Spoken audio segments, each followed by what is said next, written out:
So section 6.1, solving inequalities with add and subtract. So starting with writing inequalities. If you look at this first expression, it is read as x is less than 1. So you always read your inequality from left to right. So whatever you see on the left side of the inequality is how you read it. Since it's the small side, it's less than. So x is less than 1. Okay, another example. This expression reads as y is greater than or equal to 4. So then what does that mean as far as what is x? So when we look at x less than 1, that means all possible values that are smaller than 1, including all negative numbers, 0, and any fractions between 0 and 1. So it includes all the fractions and decimals that are less than 1. It does not include 1 itself. And y, what is y? Y is all the numbers that are greater than and including 4. So any number that is a 4 or bigger would satisfy that expression. Okay, graphing inequalities. So there are a few notes here on how to graph inequalities. We'll start with write the inequality so that the variable is first. If you write it so that your variable is first, then the inequality symbol, then the value, graphing the inequality is a direct relationship to the direction the inequality is going. So it helps with the graphing. Okay, so if your inequality is strictly less than or strictly greater than, then you're going to use an open circle. And that indicates that the number that the open circle is on is not one of the solutions, but everything above or below that value are solutions. If the inequality is a less than or equal to or greater than or equal to, then you would use a closed circle. So a circle colored in. So the closed circle indicates that that value is also one of the possible solutions.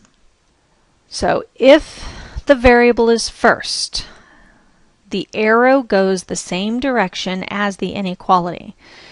So that's why I emphasized in the first step to make sure that your variable is written first in your inequality expression. Then when you're graphing, the arrow for the graph will go the same direction as the arrow for the inequality. Okay, so we have some examples next of graphing inequalities. So here's the first one. Let me move it up a little bit. All right, so we have x less than 1. So since it's strictly less than, think about what kind of circle we're going to use. Okay, this is going to be an open circle. And since our variable is first, our arrow is going to point in the direction of all the numbers that are smaller than 1. And it would go in that same direction as the inequality. So our graph would look like that. I usually put the line above our number line. You can put it on the number line like that. Sometimes it's a little harder to see, so myself and most students tend to like to put it just right above so that it's a little easier to see your graph itself, which direction the inequality is going. Okay, next, x greater than or equal to 4. So think about what kind of circle you're going to use. It's going to go on the number 4. So if we take a look at, and then which direction the arrow goes, your graph would look like that. So you have your closed circle on the 4 and the arrow going towards the right where the numbers are bigger than 4. And the closed circle indicates that 4 is also one of the solutions and is included. Okay, another example. X greater than -3. So think about what kind of circle am I going to use?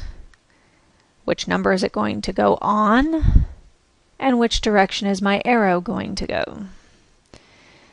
So you would get a graph that looks like this.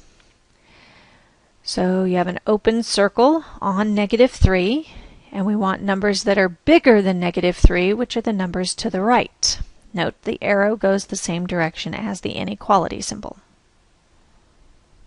Solving an inequality expression is done the same way as solving an equation.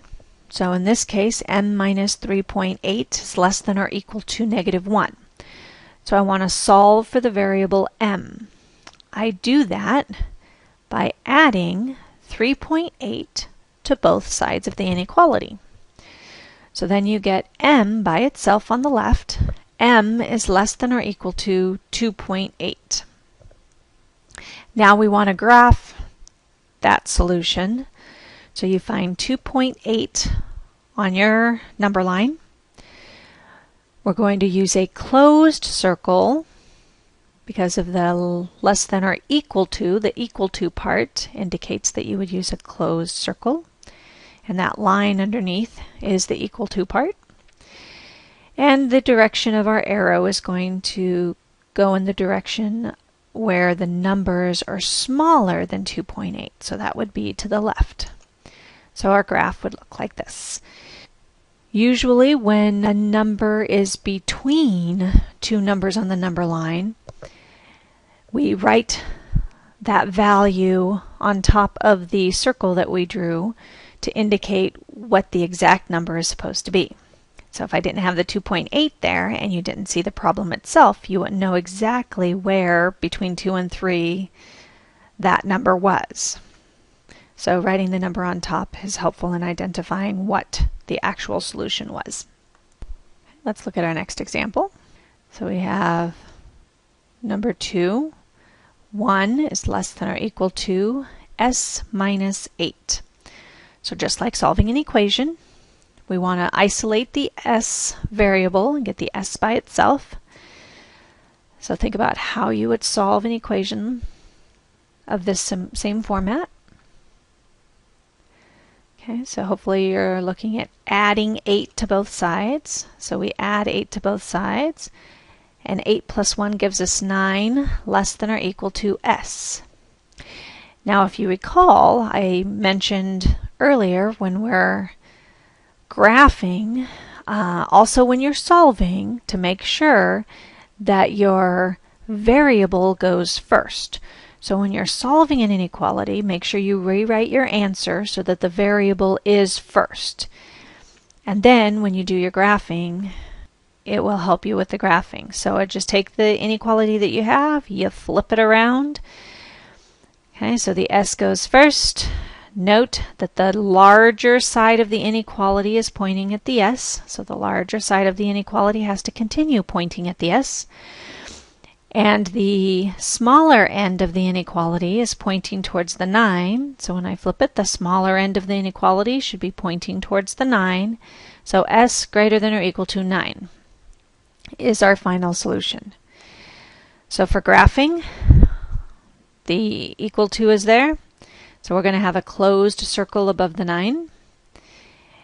And it's going to go to the right where the numbers are bigger than 9. So that's how our graph would look.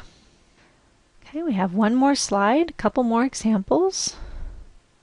All right, so our first, b plus 7 or is greater than 3. So b plus 7 is greater than 3. So we're solving for b. So just like solving equations, we're going to subtract 7 from both sides of our inequality. And our solution is b greater than -4. And then you continue with your graph. So open circle, because there's no line under the inequality, on -4, going to the right. Open circle, on -4, going to the right. Okay, I hope this was helpful. If you have additional questions, please make sure you write them down so that you can ask them in class. And then we will talk about solving with multiplying and dividing inequalities.